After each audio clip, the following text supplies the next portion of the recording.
आयुष्यवान सौभाग्यवती गोत्रवती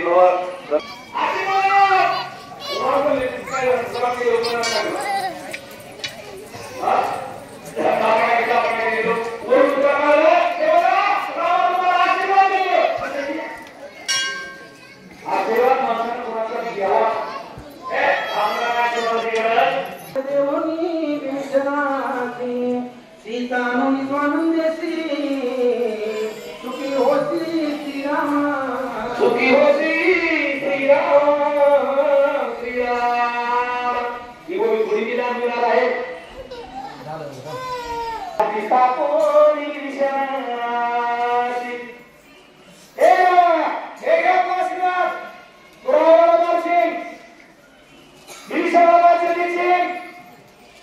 सोडून घ्यायचे आई जगाचे आणि सुखी रामाला 11,000 वर्ष सुख मिळालं का? मिळालं का? और पंच राम होते रोज दुख होत होता रोज रोज दुख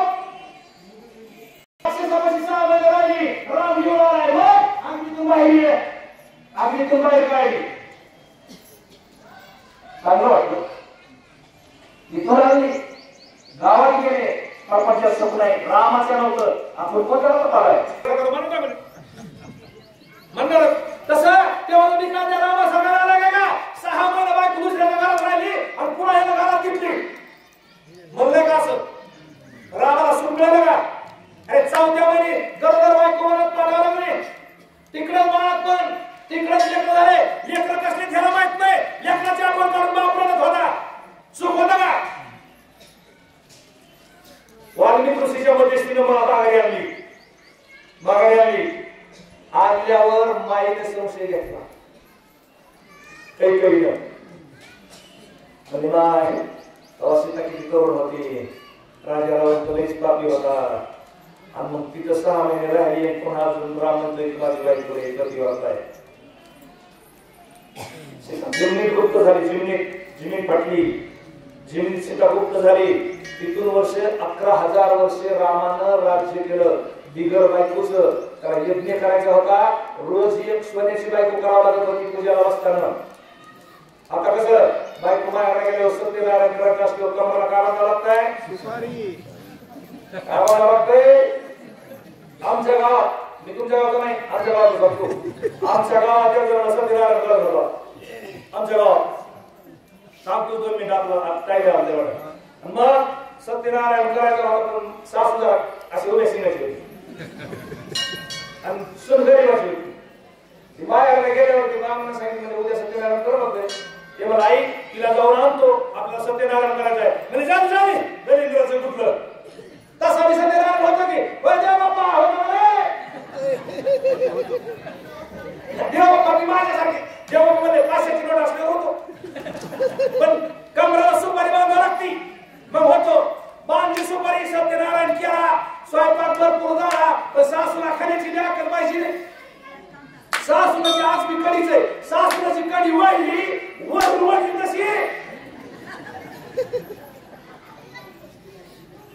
सासूला वाढला दवाखान्यात गेल्यावर पोराला म्हणले काय कर तुझ्या बायकोला फोन कर मला इथं बाथरूमला ते न्यायला माणूस लागतंय सोळा फोन केला तू इकडे तिला बाथरूमला सुद्धा देता येत नाही काय झालं काल सत्यनारायण केला म्हणली मी नसताना म्हणली सुपारी बांधून केला ती म्हणली मग काय करा सुपारीला बनाव तुमच्या माईला बाथरूमला घेऊन जा जमले का रामानं सोन्याच्या सीता करून हे केलं काय केलं यज्ञ केला किती सीता केला किती दिवस यज्ञ चालू होता 16,108 दिवस तितक्या दिवस यज्ञ चालला तितक्या दिवस रोज एक सोन्याची सीता करायची एका ब्राह्मणाला दिवशी रोज एक सोन्याची सीता करायची दुसऱ्या ब्राह्मणाला दिवशी आणि त्या जन्मात रामाने जी सोन्याच्या बायका दिल्या का दुसऱ्या जन्मात सीता मिळत बघा. कोणाला दोन चार करायचे असलं तर सोन्याच्या घरात मला बक्षीस देऊन टाका, तुम्हाला पुढच्या जन्मात बाहुल्या का होईना भेटल्या. रणी मनतोनी लावना राजले ओनी विभीषणासी सीता नोनी स्वानंदेसी सुखी होसी श्रीरामा. गरुडे नमोनी श्रीरामासी वेगे उसळला नवासी पावन प्रवेश आकाशी तेने वेगेसी निघाला. आशीर्वाद दिला. आगे माझा आशीर्वाद दिला. गरुडाने परशुरामचंद्राला पुन्हा नमस्कार केला. गरुड आकाशात उडाला. जिथं होता तिथं जाऊन बसला. गंगारे पावाया उल्हास गरुडा भारी श्रीराम वात्या भितरी गरुडा स्त्री प्रवेशे. सगळ्यांना बघायची मजा वाटली बघा. नारद मुनीला काय पाहिजे होतं? त्याचं भांडण बघायचं होतं. आता गरुडाकडे आलं. गरुड म्हणला आता आपण इथून जाण्यात काय अर्थ नाही. एवढा मोठा योगा म्हणला इतकं मोठं सगळं चांगलं आहे. पुन्हा इथून आज लोक हातात जायचं म्हणलं परवडतंय का? गरुड म्हणला आपण काय करू, बरी गेला रिटर्न माघारी आला. कुठं बसला येऊ?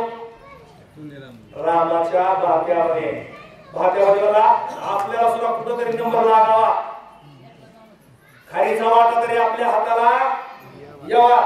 या उद्देशानं गरुड सुद्धा रामाच्या भात्यात येऊन बसला. म्हणला थोडाफार आपण सुद्धा आनंद घेऊनच जाऊ. अस्त्रे देवते अत्यंभुते यश पावावया श्रीराम हस्ते वार्ता दाटली समजते रणसायार्थे. जेवढे शस्त्र देवता अस्त्र देवता होत्या तेवढ्या परशुरामचंद्राच्या जवळ आल्या. बघा चांगल्या कामाला कुणी बी मदत केल्याशिवाय राहा. तुम्ही चांगलं काम करा. चांगल्या कामाला लोक सहकार्य करणारच. आणि तुम्ही जर वाईट करायचं काम ठरलं का तर तुम्हाला लोक तोंडानं तरी शाप दिल्याशिवाय राहणार नाही.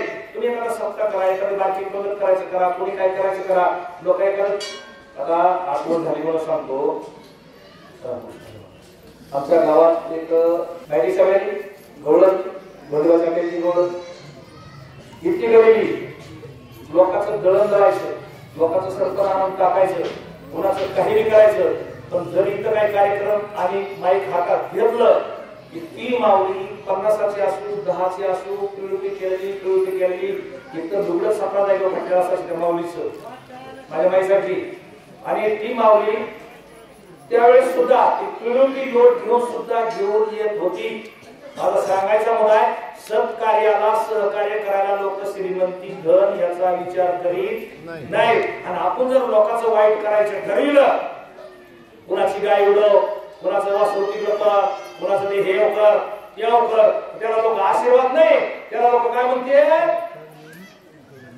नाही कळलं नाही कळलं त्याला तोंडातून का व्हायला माणूस त्याला शाप दिल्याशिवाय राहत नाही. त्याच्यामुळं राम चांगलं काम करायला लागलाय, दुष्टाचा संहार करणार आहे, सज्जनाला सहकार्य करणार आहे. त्याच्यामुळे जेवढे शस्त्र अस्त्र देवता होत्या तेवढ्या रामाच्या भात्यात येऊन सहकार्य करायला मिसळल्या.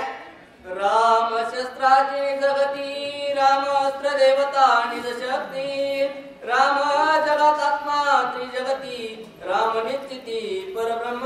पूर्ण ब्रह्म आहे, सांगायची गरज नाही.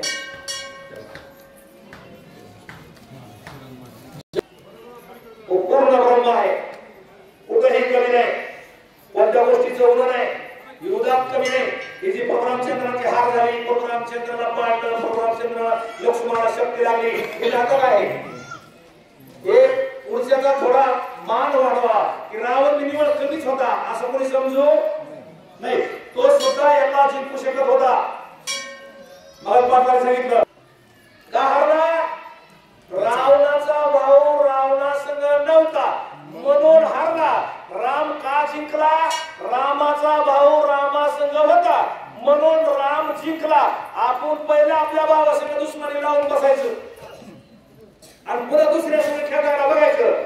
हार झाल्याशी पर्याय नाही आणि त्याचं घर बरं त्याचं गाव बरं त्याच्या घरात दयाचे ऐहिक धड नाही त्याचे आणि दयाचे परत्र उससी काय लोकांसांगे ब्रह्मज्ञान आणि आपण कोरोना भाषा आणि भावासंग ज्याला जमवता येत नाही त्याला लोकांच्या नाकाला वांगे सोडायचे नाही रावणाला भावासंग जमवता आलं नाही 14 चौकड्याची संपत्ती सोन्याचं गाव नवग्रह पाहिला 30 कोटी देवांनी शाळेत तरी हार मारावा लागली का